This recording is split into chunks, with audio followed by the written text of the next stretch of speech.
Oke, selamat datang kembali di Rekat Kapitalis season ketiga, episode ke, ini salah nih, episode kelima harusnya, bukan episode ketiga.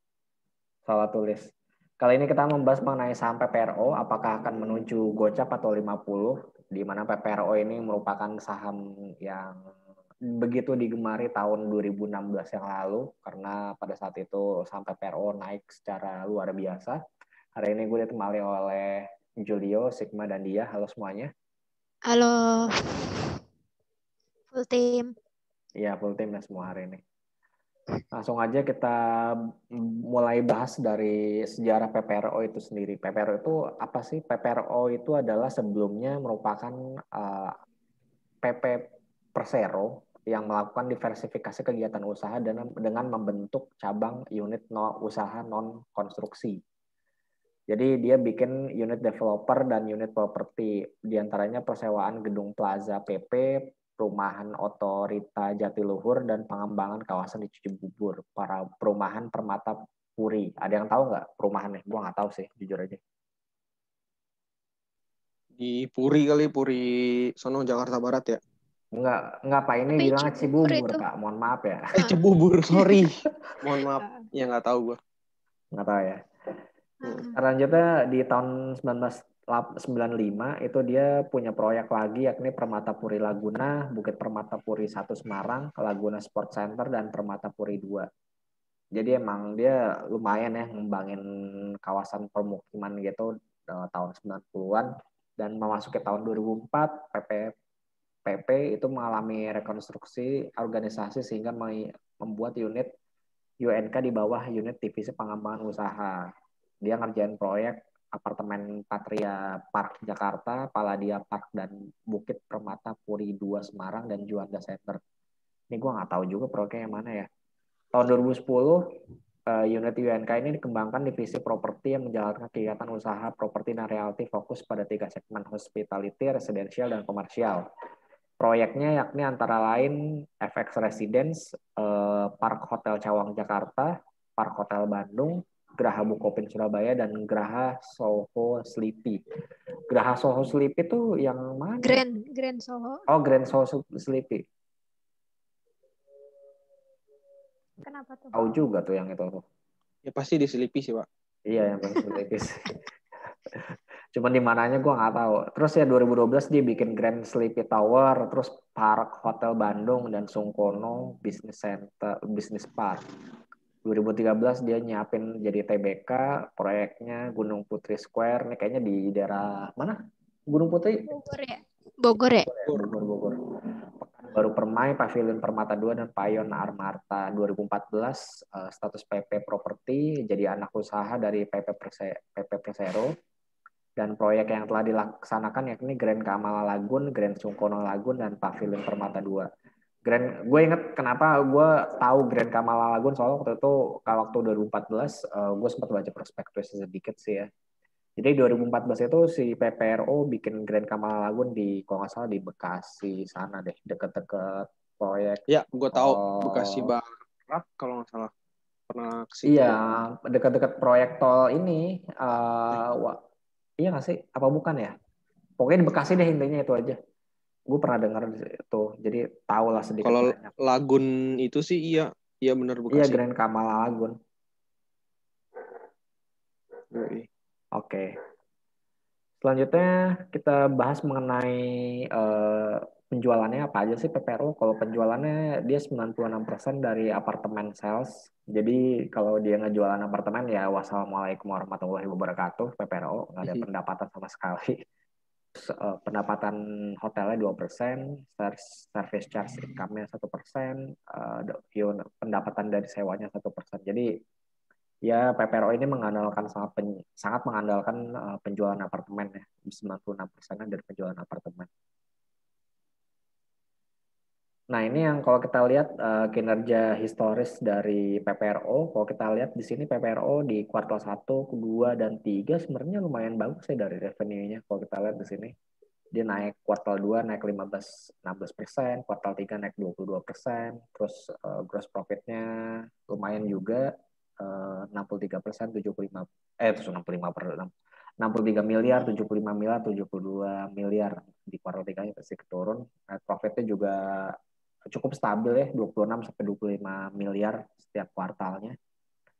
Dan kalau kita lihat di secara tahunan ya, memang dari 2018 sampai 2019 PPRO udah mengalami kesulitan revenue untuk bertumbuh lagi karena memang proyek dari properti tampaknya sudah mulai nggak begitu bagus di 2018 sampai 2019. Kemudian gross profitnya juga turun 9% sama 1,7%. Kemudian profitnya di 2019 itu turun dari 471 miliar menjadi 343 miliar. Dan sampai bulan September 2020 ini laba bersihnya hanya 76 miliar.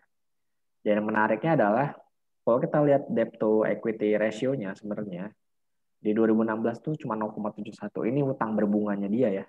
Yang gue hitung tuh benar-benar utang berbunganya dia, jadi utang yang dia minjem di bank itu 0,7. Kemudian 2017 kalau misalnya pakai apa sih namanya? Total ini lebih dari 0,7, bisa satu lebih. Kemudian 0,71, kemudian naik 0,93, 1,18, sekarang 1,5 kalinya untuk DER-nya. Jadi memang kalau kita lihat equity-nya sih naik ya, sebenarnya equity naik. Cuman kalau kita lihat pertumbuhan utangnya tuh lebih cepat lagi sebenarnya dibandingkan pertumbuhan equity-nya. Kalau kita lihat di sini. Terus harga sahamnya juga turun terus ya dari tahun. Jadi ini berdasarkan harga saham setiap akhir tahunnya dari 340 di 2016, 189, 117, 94, sekarang 85 harganya. Kemudian book value per share-nya ini di book value per share. Price to book value-nya di 2016 6,7 kali, tinggi banget waktu itu. Kemudian turun jadi 2,2 kali, 1,19, 0,9, sekarang 1,1. Ada komentar nggak mengenai saham PPRO? Sebenarnya sih, kalau menurut gue PPRO ini belum matang-matang amat sih ya. Kalau menurut gue sebagai perusahaan properti, proyeknya juga nggak begitu banyak portofolio gue seingat gue sih ya. Ada komentar nggak mengenai saham PPRO? Iya kayaknya emang masih, kalau company sendiri kan emang masih growing gitu kan, masih ya gimana ya, proyeknya juga belum terlalu banyak kan. Ya ini masih baru juga kan dia karena kayak spin off gitu dari PP-nya ya. PP-nya ya. Terus gue rasa juga masih banyak proyeknya yang pasti dari ibaratnya support dari PT-PP-nya kan. Iya, sebenarnya sih kalau yang lebih mengkhawatirkan lagi sebenarnya ya kalau ketergantungan PPRO ini dari PP-nya ya. Kok itu yang bikin mengkhawatirkan tuh sebenarnya di situ. Kalau PP-nya lagi nggak dapat proyek untuk high rise building ya susah PPRO maksudnya. Iya sih. Terus juga ini kenapa? Enggak, harganya sih hari ini kayaknya udah tembus MA 60 ya. MA 60 ya. Dan berapa sekarang harganya? 85. Dan kalau kita lihat dari lowesnya masih gocap sih. Lowesnya masih gocap sih. Makanya itu yang maksud gue tuh ya ke arah sana tuh tinggal sedikit lagi, tapi auto reject berapa kali lagi ya udah gocap lagi sebenarnya sahamnya. Makanya beli saham yang di bawah 100 itu harganya memang agak ngeri-ngeri sedap sebenarnya sih.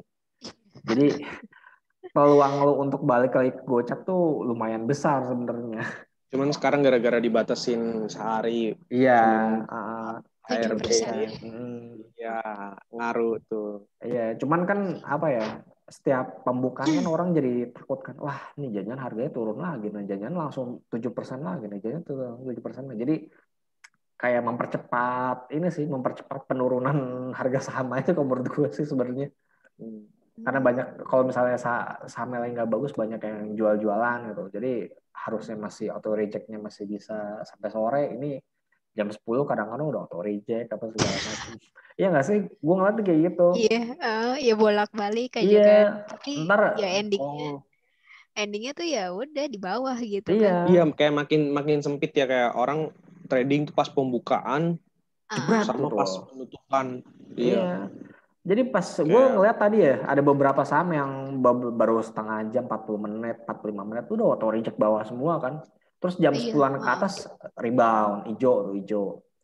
Ntar pas sudah selepas jam 12 turun lagi, auto reject bawah lagi. Jadi ya volatilitasnya emang tinggi sih sebenarnya kalau kita lihat. Apalagi saham ini ya, saham-saham yang market cap kecil gitu.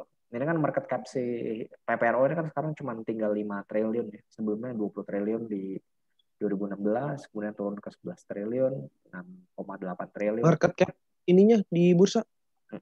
Iya, market cap-nya si PPRO. Sempat 20 triliun loh. Iya. Oh iya. Sempat 20 triliun loh. Oh iya, 26T. Bio deh. Bio kali Pak. Hari ini bio. Hah, bio? Nggak mungkin, kayaknya nggak T deh Pak. Kalau market cap-nya si PPRO gede juga bro. Sorry, market cap ya. Market cap coy, ini bukan jumlah saham. Ini billion, ini maksudnya, ini kan nolnya 3 nih. Ini maksud gue triliun maksudnya. Ini ribuan triliun gitu loh. Iya. Jadi maksud gue ya ini 20 triliun. Ini kan makanya ini 8,8 triliun, 12,5 triliun. Maksudnya itu. Daripada itu mendingan kita langsung bahas ini aja ya, teknikalnya kayak gimana sih untuk saham PPRO ini. Nah, ini PPRO, waduh, kacau juga ya sebenarnya. Kalau kita lihat di sini PPRO sebenarnya kalau kita pakai ya ini Fibonacci secara sederhana lah ya. Kalau kita lihat di sini kan dia sekarang di 50%-nya ya, di 86. Secara teori sih bisa rebound seharusnya dari 50% ini. Naik lagi mungkin ke 105 atau berapa gitu. Secara teori sih seperti itu. Cuman dalam prakteknya bisa saja berbeda tergantung dari indikator yang lainnya. Coba kita lihat dari RSI-nya misalnya. Nah, kalau kita lihat RSI-nya memang udah di bawah juga ya. Ada peluang rebound sih ada gitu. Cuman ya tergantung besok sih marketnya kayak gimana. Kalau misalnya marketnya masih turun kayak tadi sih nggak menutup kemungkinan si PPRO ini bakal turun lagi gitu. Maksudnya bisa ke 78, ke 61,8%-nya atau ke 66. Biasa sih kalau misalnya turun-turun gini antara 78 kalau nggak sih 66. Nanti misalnya kalau misalnya si resistennya terus turun nanti kan Fibonacci bikin yang baru. Nah, itu baru tuh bisa volumenya kembali. Juga turun sih. Iya, volume. Semua saham turun mah volumenya. Ini kalau lihat ISG ya. ISG kalau lihat deh berapa hari terakhir. Ya volumenya. Iya, seminggu terakhir. Volumenya jadi turun kan kalau lihat secara saham ya tuh. Volumenya malah turun dari ini terus turun. Lagi ada nunggu apa gitu nggak sih maksudnya kira-kira? Kalau nunggu lapo ini paling nunggunya ini apa? Pertumbuhan ekonomi pertumbuhan ekonomi 2020 sih sebenarnya di Februari. 2020. Tanggal 5 Februari sebenarnya. Tapi kayaknya Indonesia dibandingin sama negara lain paling better ya minusnya pertumbuhan ekonomi. Bukan paling better minusnya sih, maksudnya sesuai ekspektasi apa enggak sih, Wok? Kita mampu kan memenuhi ekspektasi dari orang yang bikin forecast terhadap kita. Kalau dibilang better dari negara lain, iya mungkin better. Minus 2 Nah, coba deh konsensusnya kayak gimana? Gue belum lihat sih konsensusnya pertumbuhan ekonomi kita. Minus 2 deh bro. Kalau misalnya bisa lebih bagus dari situ ya mungkin marketnya akan positif. Cuman kalau jelek ya mungkin bisa negatif juga untuk depannya. Dan kalau kita lihat di sini sebenarnya ISG ya support terdekatnya tuh di 6.140 sebenarnya kalau untuk ISG. Karena kalau kita lihat di sini ya udah nyampe sih sebenarnya. Kalau nggak ada yang aneh-aneh di US gitu, maksudnya US-nya rebound, mungkin ISG bisa rebound lagi besok untuk pergerakan hari esoknya. Karena kan kalau kita lihat di sini dia berhasil ini ya, maksudnya membuat tangkai-tangkai seperti ini berarti si ISG-nya lumayan kuat untuk naikin harga lagi dari minus 2% kalau nggak salah tadi pagi itu. Dinaikin jadi minusnya tinggal 0,77%. Nah ini ada komentar nggak lo tentang ISG ini kayak gimana? Kalau market sih kayaknya ya masih uptrend ya kan sekarang kayaknya lagi di MA20 tuh. Tadi kan sempat tuh nembus MA20-nya kan, cuma closingnya kan masih di 6258-an kan. Masih di atas garis MA-nya sih. Moving average. Oh. MA20 ya tadi lo bilang. Mm-mm. Bentar, gue ganti dulu.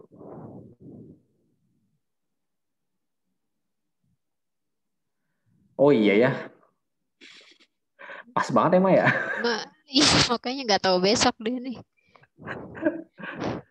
Sebenarnya Gue tuh kan dari minggu ya. kemarin udah keluar 30% gitu kan buat jaga-jaga aja. Lu udah keluar 30% ya?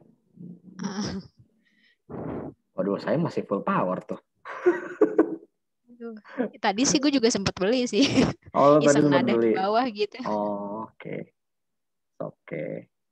Coba yang satu lagi kita pakai yang 50 coba ya. Untuk jangka menengahnya kayak gimana? Masih jauh sih sebenarnya kalau untuk 50-nya 5.900. Ya mirip-mirip kayak inilah 61,8-nya 5.900. Jadi memang ya mirip-mirip sebenarnya untuk yang jadi kalau misalnya pun 6.150 bakal tertembus ya level selanjutnya 5.870 kemungkinan. Iya 5.800-an. Mungkin sih di situ ya untuk ISG. Tapi menurut lo best minggu ini nih kita kan hari Senin ya siarannya. Jadi kita prediksi untuk minggu ini. Menurut lo iya ya. Minggu ini nih bakalan rebound ke 6.500 lagi ya menurut lo? 6,5 6,5 ya. Iya, menurut lo gimana? Ini kan resisten 6.500 kan, ya kita admitted lah, maksudnya ya emang ini resistennya 6.500 lah. Menurut lo gimana? Lu berani nggak bisa aja sih, bilang tapi agak minggu berat ini ke gitu. 6.500 minggu ini? Enggak lo ragu? sih. Lu ragu? Palingan 63-an. 6.300. Juli gimana aja? Gue tapi itu udah di MA20 ya, bahkan udah sempat break ya, tapi pas banget ditutupnya. Ya, ini berapa kali nih? 1, 2, 3, 4. Tapi kalau lihat historiknya itu ya itu kan abis break, tapi dia nggak ini, ya dia rebound lagi. Jadi mungkin ada sih chance buat rebound. balik. Kalau misalnya kita gimana? Tapi kayaknya ini belet ya.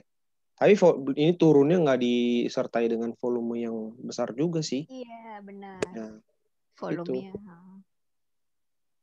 Dan kalau kita lihat gimana? Kalau volume yang nggak besar tuh gimana maksudnya? Kalau menurut gue sih mereka tuh kayak orang masih nunggu gitu kan ya. Iya makanya apa yang ditunggu gitu. Itu orang nunggu. Jadi ya gara-gara nggak banyak yang ini ya itu indeksnya jadi turun. Otomatis kan karena nggak banyak playernya. Jadi maksud lo banyak ya. Jadi maksud lo ini orang yang udah kenyang dari bulan Agustus September yang lalu ya. Ya sekarang udah tinggal nahan sahamnya dia kalau misalnya dia masih wait and see terlebih dahulu apakah ISG untuk naik lagi atau enggak. Jadi ya udahlah kita tunggu aja dulu. Pasti kan ngurangin porsi juga, take profit segala macam kan. Iya. Tadi juga orang yang udah megang dari 4.800 sudah mulai pas di 6.500 6.400 mulai realize sebagian. Terus sebagian lagi masih yang ditahan. Tapi untuk mau masuk ke market lagi mereka masih ragu-ragu sebenarnya karena ngelihat bahwa wah iya sih kayaknya sideways di atas ini agak-agak berbahaya. Mungkin orang ada yang mikir kayak gitu. Termasuk gue pribadi nih. Gue pribadi dari awal tuh gue belum realize udah realize gain beberapa kali. Cuman masih sampai detik ini sih gue masih full power, belum gue keluarin lagi gitu loh gainnya kayak gimana. Dan untuk masuk ke market pun gue juga masih mikir-mikir sebenarnya. Mungkin banyak yang mikir kayak kita kali ya maksudnya. Iya. Apalagi kalau masuk ke market. Kalau masuk ke market sih kalau menurut lu belum entry point di sini gitu kan. Iya, maksudnya orang yang udah megang dari bawah pun juga udah nanti dulu gitu. Jadi lebih banyak yang jualnya daripada yang belinya sih. Jadi make sense-nya di situ ya sebenarnya. Psikologisnya kayak gitu sebenarnya. Logisnya kayak gitu kayaknya sih. Cuman mungkin jadi kalau orang misalnya pasti jualan. Iya, orang lebih banyak yang udahlah gue jualan dulu aja gitu. Jadi daripada orang yang mau beli lagi, jadi pasar turun.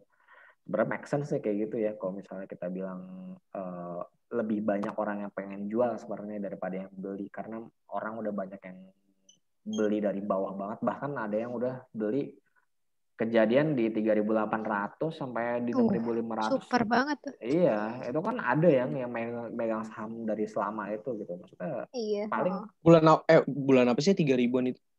Di bulan Maret 2020 ya? Iya. Gila ya, ini tuh ISG-nya dari bawah sampai ke atas itu kayak cepet banget gitu nggak sih lu? Iya. Lu lihat deh. Makanya kan ini apa? Gue rasa tuh waktu ISG Sideways ini tuh di angka 6.100-an apa 6.000 itu udah yang take profit kalau gue rasa sih. Fase keduanya di 6.500-an. Makanya kan kalau kita lihat kan di sini 6.100 sampai 5.900 itu kan sideways dulu kan, terus naik, terus sideways lagi. Nah, skenarionya apakah pada saat ini turun, kemudian rebound dan menembus resisten 6.500, kemudian sideways di 6.500, 6.600, itu bisa aja terjadi kan? Ya bisa aja. Bisa aja kan, maksudnya ya itu skenario yang bullish-nya gitu loh. Kalau skenario bearish jangka pendeknya kan ISG-nya gagal di 6.150, kemudian menyentuh di 5.800, kemudian rebound lagi. Itu skenario keduanya. Skenario ketiganya orang pada panik, ISG turun ke 5.700, 5.669, kemudian baru rebound lagi. Jadi itu berbagai skenario-nya. Dan sebenarnya ISG tuh kalau misalnya naik tuh bisa sampai ke berapa sih? Kalau kita berdasarkan Fibonacci ya 7.564 sebenarnya. Cuman gue nggak tahu ini tahun berapa akan diwujudkan 7.500-nya. Pasti akan ke sana sih, cuman gue belum tahu ini kapan gitu untuk waktunya yang tepat. Kalau gue rasa gue mungkin lebih condong ke skenario yang terakhir lu sebutin dah. Ini gue takutin ya. Ini kan kita turun volume kecil, sampai nanti orang itu gue ikut jual deh. Gue ikut jual deh. Nanti semua orang pada ikut jual lagi. Iya, jadi kayak telat jualan gitu. Iya. Tapi bisa aja sekejadian. Kalau lu inget-inget ya teori pasar bullish jangka panjang itu ada namanya false bearish. False bearish ya. Jadi orang tuh ngeliatnya, wah ini gimana nih turun nih pasar. Padahal dia turunnya nggak nyampe ke 5.000 lagi, paling turunnya ke 5.800, kemudian rebound lagi. Cuman orang tuh dari ketakutan 6.500 ke 5.800 tuh ketakutannya lumayan gede sebenarnya sih. Banyak, lo bayangin aja. ISG turun dari 6.500 ke 6.200 aja. Banyak yang auto reject berapa kali coba. Mungkin itu yang bikin orang ngeri itu turun. Iya, fear-nya itu besar gitu loh. Cuman kan kalau kita pikir-pikir pakai logika lagi ya, pakai emosi yang santai-santai gitu. Cuman kita pikir ini bener nggak sih kayak gini? Sebenarnya ya kemungkinan untuk jatuh dari 5.800 sebenarnya udah nggak terlalu besar sebenarnya. Nampaknya ya kalau gue lihat-lihat. Gue sih ngeliatnya kayak gitu. Dan menurut gue minggu ini ISG rebound menurut gue. Menurut gue rebound. Rebound menurut gue ke 6.400 menurut gue sih untuk ISG. Tapi gue belum berani bilang naik ke 6.000 lebih tinggi dari 6.500. Gue belum berani. At least ke 6.400 dulu. Jadi ya mungkin itu saja dari kita untuk pembahasan mengenai dari ISG, PPRO. Semoga membantu bagi kalian, bagi yang punya PPRO, harus mau gimanain sahamnya. Kalau misalnya kalian setuju sama kita atau enggak setuju ya silahkan. Kita juga mau disclaimer segala rekomendasi dan analisis saham oleh Rapid Capitalis melalui YouTube dan podcast hanyalah opini pribadi. Kita tidak bertanggung jawab atas keuntungan dan kerugian yang Anda alami dari aktivitas investasi yang Anda lakukan. Jangan lupa untuk follow Twitter kita di Rekat Kapitalis. Jangan lupa kalau ada pertanyaan bisa email kita di rekatkapitalis@gmail.com. Jangan lupa untuk dengerin podcast kita di Spotify dan Kurio. Gua Farhan, Julio, Sigma, dan dia pamit undur diri dulu. Kita akan berjumpa kembali di episode berikutnya. Bye-bye. Bye. Bye-bye.